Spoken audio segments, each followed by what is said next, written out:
Okay, the whiteboard is very important, as you know. Okay, so that's your first tell of what you got, how a guy processes. I was impressed. I'm impressed with Drake Maye overall, for many reasons. And I look, this is gonna sound like a criticism of other guys. Drake Maye didn't do what Jayden Daniels did. So Jayden Daniels, who I think is physically is a different guy, like with his speed. He's more gifted. Yeah. Well, speed. I think Drake Maye is going to be better than Jayden Daniels. I do agree. Hot take? 5 years from now, you're going to be looking back on his draft class. I do agree with that. Right. 5 years you'll look back, but I don't think it's going to take that long for him to show what he's got. Jayden Daniels shopped for the right program. A lot of guys do. You shop for programs to boost your draft status. Yep. Good for him. But he's at Arizona State. He goes to LSU, and I got Malik Neighbors over here, a top 5 pick over here. I got Brian Thomas Jr. over here, right. top 20 pick. I got Chip Kelly. I mean, I got a good program, and so it's going to help me. And he goes to Brian Kelly, the second pick. Brian Kelly, second pick in the draft. Hey, our intern here is an Arizona State guy. Big Jake from State Farm. And when I asked Jake, and I don't know if Jake remembers this, I saw him at the Super Bowl last year. Working his ass off. Hey, this is who you want your kid to be, okay? Did you see him with Smith and Walensky's at a food drop? I didn't. Oh, my God. Jake, is that the best food drop ever? He found us forks, plates, napkins. Like, it was prime time. I asked Big Jake, who saw Jayden Daniels at Arizona State, and I said, how do you think he's going to be? Do you think he's going to be a really good quarterback? What did he say? Nope.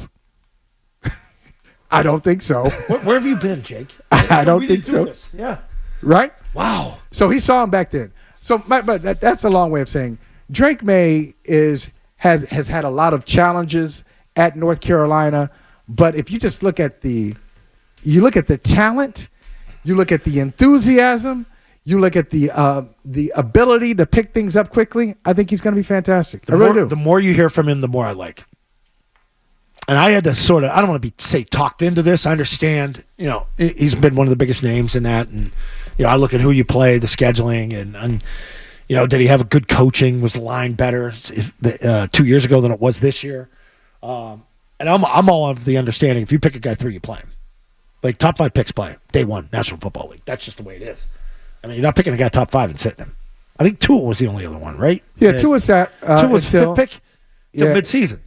And they were winning. Exactly. They were winning. They're 5-4, I think, right? And Fitzpatrick was not happy about it. I would be too. But part of the reason he didn't play was that the coach didn't like him either.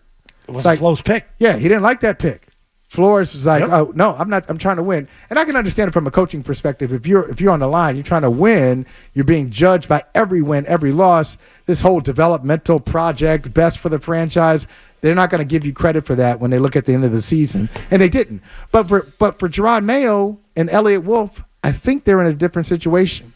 Like, so how much time do you think these guys have? Like what time is meaning is what? As far as how much rope do you think is there for Gerard Mayo and Elliott Wolf as a tandem? 2 to 3. 2? You only get 2? 2 to 3.